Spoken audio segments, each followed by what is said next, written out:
ANM ನ್ಯೂಸ್ಗೆ ಸ್ವಾಗತ. ಮಾಜಿ ಶಾಸಕರ ಬಣಕ್ಕೆ ಸೇರ್ಪಡೆ.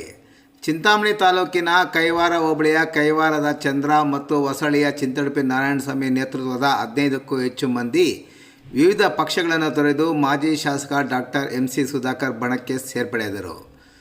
ಸೇರ್ಪಡೆಯಾದವರನ್ನು ಮಾಜಿ ಶಾಸಕ ಡಾಕ್ಟರ್ MC ಸುಧಾಕರ್ ಅವರ ಮಾಳಪ್ಪಳ್ಳಿಯ ನಿವಾಸದಲ್ಲಿ ಹೂವಿನ ಹಾರ ಹಾಕಿ ಪಕ್ಷಕ್ಕೆ ಬರಮಾಡಿಕೊಂಡರು.